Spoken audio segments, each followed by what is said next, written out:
अभी जो भाई रणदीप जी कह रहे हैं, जब आती हूँ यहाँ पर आप लोगों का इतना प्यार उमड़ता है, मुझे समझ में नहीं आता कि आपका प्यार मेरे प्रति ज्यादा है या मेरे दिल में जो आपके प्रति प्यार है वो ज्यादा है।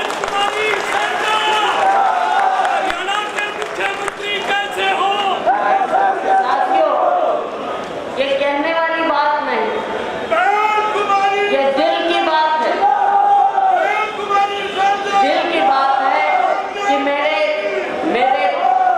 यहाँ पर भाई एक मिनट बस करो भाई, बस करो। यहाँ पर जो हम हैं ये एक दिन का नहीं है, 2 दिन का नहीं, 10 या 20 साल का भी नहीं, ये पीढ़ियों का रिश्ता। मेरे पिताजी के समय से, आप लोगों के अपने समय से, आपके पूर्वजों के समय से, पिता के दादा के समय से जो ये हमारा रिश्ता बना हुआ है।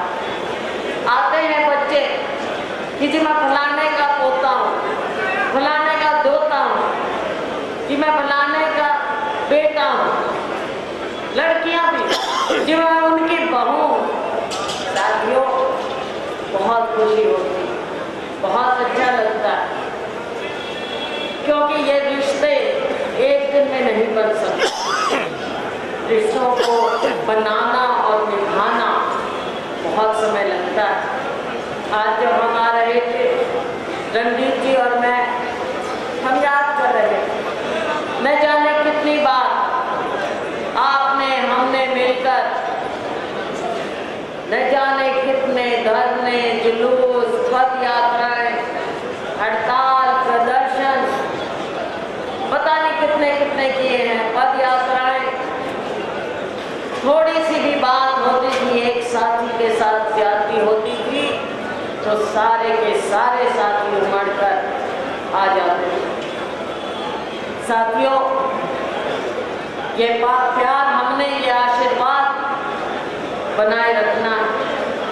पहली बार जब मैं आई, मुझे तो भाषण भी नहीं देना आता, खड़ी होके राम राम करके मैं तो बैठ गई थी कि आशीर्वाद देना।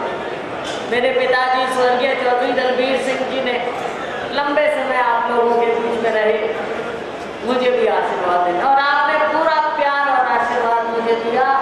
आज मैं जहाँ पहुँची हूँ उसकी नींव आप लोगों ने रखी, ये मैं कभी भूल नहीं सकती। तो साथियों, आज हम यहाँ पर आए, भाई रणदीप जी और मैं,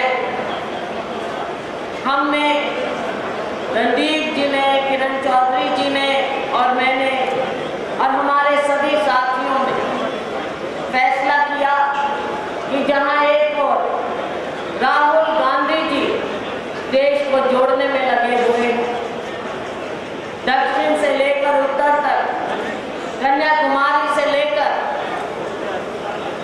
श्रीनगर तक, उन्होंने चाहे बारिश हो, चाहे बर्फबारी हो, चाहे गर्मी हो, उन्होंने जो यात्रा की देश को जोड़ने की, साथियों, उसने देश को एक नफरत के बाजार में मोहब्बत की दुकान खोलने का काम किया।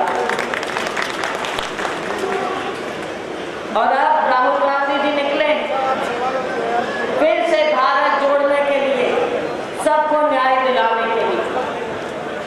आज न्याय की जरूरत है, आज न्याय की जरूरत है हमारे बुजुर्गों को जिनको पेंशन नहीं मिली।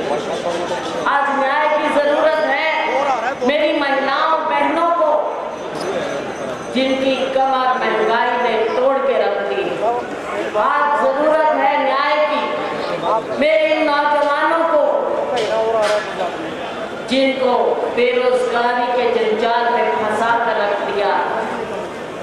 आज जरूरत है न्याय की मेरे इन मीडिया के साथियों को भी जिनकी आवाज को दबाने का प्रयास किया जाता है। आज जरूरत है न्याय की मेरे सरपंच भाइयों को,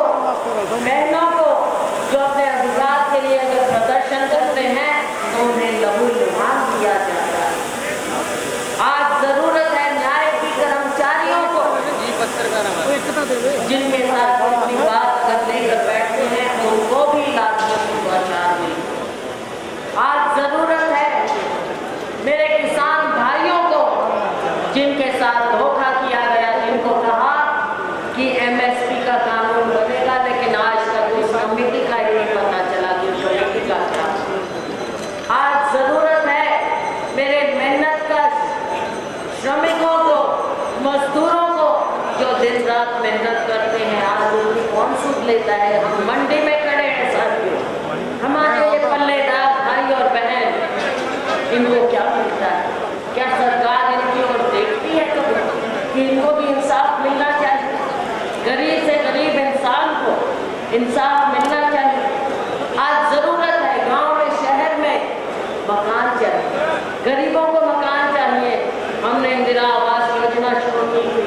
आज मुझे बताइए, सुनने में आता है कि प्रधानमंत्री आवास योजना कोई चल रही है, लेकिन ये नहीं पता कि वो आवास मिले किसको, किस गांव में किसको मिले। आज तो बदहाली हो गई है, आज उससे न्याय चाहिए और इस न्याय के लिए राहुल गांधी जी आवाज उठाते हैं। लोकतंत्र को बचाने के लिए राहुल जी और हमारे अध्यक्ष मल्लिकार्जुन जी खड़गे आवाज उठाते हैं, संसद में बोलते हैं और जब वो हिसाब मांगते हैं मोदी जी से, भारतीय जनता पार्टी की सरकार से, तो उनकी आवाज को बंद किया जाता है, माइक ऑफ कर दिए जाते हैं। और राहुल जी के साथ तो आपने देखा क्या साजिश रची गई, उनकी सदस्यता ही भंग हो गई और जाकर न्यायपालिका से सुप्रीम कोर्ट से निकला, क्योंकि आवाज उठाते हैं। राहुल गांधी जी ना डरते हैं और नारा दिया है कि डरो मत, डरो मत, और जो डरेगा नहीं साथियों, जीत उसी की होगी जो डरेगा नहीं। सच्चाई की जीत होती, बुराई की जीत नहीं। बुराई से, झूठ से सत्ता बेशक हथियार लें, लेकिन लंबे अरसे तक नहीं चलती साथी। और भारतीय जनता पार्टी की तो आदत है, जब चुनाव आता है कोई नया जुमला, मेरे मीडिया के साथी मुझे बताएं, हमने कांग्रेस पार्टी में लोगों ने सरकार बनाई,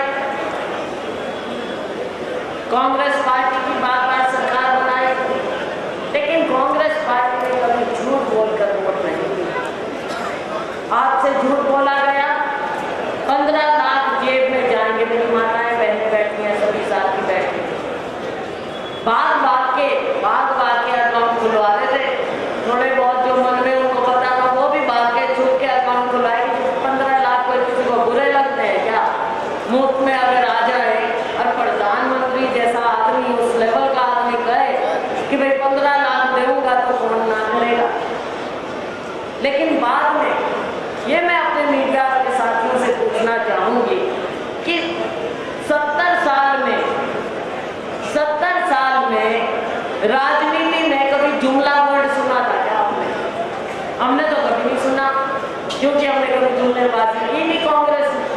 लेकिन जब इनकी सरकार बनी, इनके गृह मंत्री ने बोला, जब उनसे पूछा गया कि आपने 15 लाख कहे, हर साल 2 करोड़ रोजगार देने की बात कही, कहाँ गए? उन्होंने कहा ये तो चुनावी जुमला। साथियों, जुमलेबाजी शब्द ये लोग लेकर आए और जब चुनाव आता है कोई ना कोई बात। इस बार भगवान राम, मुझे बताइए, अपने दिल पे हाथ रख के मुझे बता दे एक भी भाई या बहन कि राम किसके दिल में नहीं है? कोई कहेगा कि मेरे दिल में राम नहीं है, और हम सुबह उठते हैं, मिलते हैं, कहेंगे राम राम, सब करते हैं, आप करते हैं, आपकी संस्कृति है राम राम करना। अब ये भारतीय जनता पार्टी हमको कहेगी क्या? सर्टिफिकेट भारतीय जनता पार्टी देगी राम राम नाम देने का? भगवान राम जी का राजनीतिकरण ना करें। भगवान जी हर दिल में बसते हैं। भगवान राम जी जब हम आप कोई नहीं थे, ना ये राजनीतिक पार्टियां थी, भगवान राम जी तब भी थे, हर एक दिल में थे। और जब आप हम कोई भी नहीं रहेगा, भगवान राम का नाम तब भी रहेगा। बीजेपी आरएसएस का सर्टिफिकेट हमको नहीं दे सकती। तो मैं खास तौर से आपको कहूँ कि जो ध्यान बांटने का काम हो रहा है भगवान राम के नाम पे, बेरोजगारी आसमान को छू रही है, महंगाई आसमान को छू रही है, इन पर तो बात नहीं करनी। भगवान राम का नाम लो भाइयों, इन चीजों से बहनों सावधान रहना है। और हम अपने हरियाणा की भी बात करें, मुझे बताओ, अभी बारी जी बता घोटाले पे घोटाले कितने हुए। मीडिया के मेरे साथी आप लोगों ने तो गिने होंगे, आप तो रिपोर्टिंग करते हैं। एक भी घोटाला मुझे बताइए जिसका अंजाम निकला हो और जो लोगों को जिसमें पकड़े गए हो लोग और उनको सजा हुई हो, मुझे बता। एक भी घोटाला, चाहे रजिस्ट्री घोटाला, चाहे शराब घोटाला, चाहे कोई भी घोटाला, तो ये सब बातें साथियों आपको याद रखनी है। और अगर बात करूँ मैं सिरसा, हमारा टाइम था, दौड़ भाग करके हम काम करवाते थे। चाहे रेलवे लाइन की जो डबल उस समय हुई थी, रेलवे लाइन देश का सबसे बड़ा प्रोजेक्ट हम यहाँ लेके आए सिरसा में। सबसे पहला प्रोजेक्ट हम लेके आए, हमारी सरकार ने काम किया, सर काम करके दिखाया। मुझे आज बता दो, मैं अगर सिरसा की ही बात करूँ, मुझे इजाज़त दें, कुछ मुद्दे मैं सिरसा के ज़रूर आपके सामने रखना चाहूँगी, खासतौर से मेरे मीडिया के और मेरे भाइयों बहनों के सामने। सिरसा की बात अगर मैं करूँ, सबसे बड़ा मुद्दा मैंने पूछा अपने भाइयों से बहनों से कि क्या मुद्दा है। सबसे बड़ा मुद्दा है यहाँ पर नशे का। घर के घर बर्बाद हो रहे हैं साथियों, और ये प्रशासन और शासन ऐसा लगता है कि आंख भींच कर बैठा है। हमारी नस्ल की नस्ल खराब हो रही है आगे के लिए, हमारे नौजवान खत्म हो जाते हैं, परिवार नष्ट हो जाते हैं, लेकिन इस सरकार के कान पे जूं तक नहीं रेंग रही है। सिरसा में क्यों इतना नशा फैल रहा है, इसका जवाब इस सरकार को देना पड़ेगा और आप लोगों ने इनसे पूछना पड़ेगा। आंकड़े जो होते हैं उनको ये सरकार छुपाती है, क्यों नहीं सामने लेकर आते कि नशे की चपेट में कितने युवा आए हैं और कितनों की जान गई है, ये सरकार बताए साथियों। और एक ये जो रोजगार नहीं दे रही, बेरोजगारी जो बढ़ती जा रही है, CMIM की रिपोर्ट तो कहती है कि सबसे ज्यादा बेरोजगारी हरियाणा में है।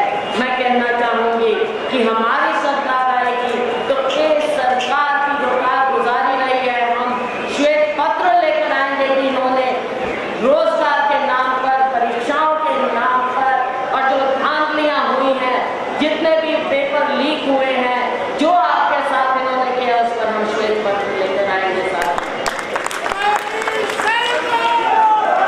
साथियों। मैं कुछ घोषणाएं आपको याद दिलाना चाहूंगी जो इस राज्य सरकार ने किया। 2017 में केंद्र की मंत्री स्मृति ईरानी जी ने घोषणा की, कहा था कि पानीपत में तो कारपेट क्लस्टर बनाएंगे और सिरसा में हौजरी क्लस्टर बनाएंगे। मुझे बताओ, सुना है क्या हौजरी क्लस्टर यहाँ पे कहीं सुना है? साथियों बताइए, मीडिया के साथी आप तो बड़े जागरूक हो भाई। अब आप भी भूल गए, मुझे लगता है सब भूल गए घोषणाएं। सरकार तो भूल ही गई, लेकिन मैं याद दिलाऊंगी आपको। 2017 में स्मृति ईरानी जी ने घोषणा की थी। आप बता देना कहीं वो क्लस्टर आपको मिल रहा हो तो रिपोर्टिंग कर देना, हम भी मान जाए। 2018 में मेडिकल कॉलेज बनाने की घोषणा की गई। नवंबर 22 में कुरुक्षेत्र के एक कार्यक्रम में हमारे माननीय महामहिम राष्ट्रपति महोदय मुर्मू जी ने उसका शिलान्यास तक कर दिया था। लेकिन मुझे ये बता दो कि आज तक कोई काम शुरू हुआ है मेडिकल कॉलेज का? हुआ है? किसी को पता है? अगर पता हो तो बता देना भाई, ये मीडिया वाले हैं, इनको भी बता दिए मीडिया के लोगों को। बयानबाजी चल रही है, लेकिन कब बनेगा मेडिकल कॉलेज कुछ मालूम नहीं। 2015 में घोषणा की गई थी कि अनाज मंडी, सब्जी मंडी, लक्कड़ मंडी और डेयरियों को शहर के बाहर किया जाएगा और जल्दी काम शुरू कर लेंगे। जमीन भी देख ली है, हो गया क्या? बात कर दी, मंडियां खुल गई, नई मंडी बन गई सब्जी के अनाज की। बात देख, 2015 में सरकार ने घोषणा की थी कि जो पुरानी DC कोर्ट, मेरे तो याद है वहाँ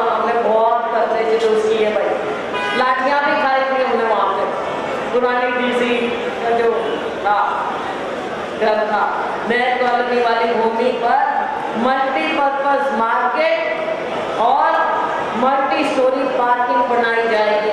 बन गई है क्या? देखने आए, चले देखने। अब बढ़िया मार्केट बन गई होगी, पार्किंग भी करते होंगे लोग जो मार्केट में आते हैं। अगर हो तो साथियों फोटो छाप देना अपने अपने अखबार में, दिखा देना अपने अपने क्या की। 2015 में सरकार ने सिरसा नगर में दूसरा ओवरब्रिज बनाने की घोषणा की। 2015, आज क्या हो गया? 14, आज हो गया 24। 9 साल में तैयार हो गया ओवरब्रिज तैयार हो गया। अपनी गाड़ी उस पर से नहीं आई, कुछ तो लोग आए होंगे उस पर से। 25 करोड़ का बजट भी जारी किया है, लेकिन आज तक ब्रिज की ईंट भी नहीं नजर आई। 2018 में साउथ बाईपास बनाने की घोषणा की और 10 करोड़ का बजट भी जारी करने का दावा किया गया था, लेकिन शायद वो भी घोषणा ही रहेगी।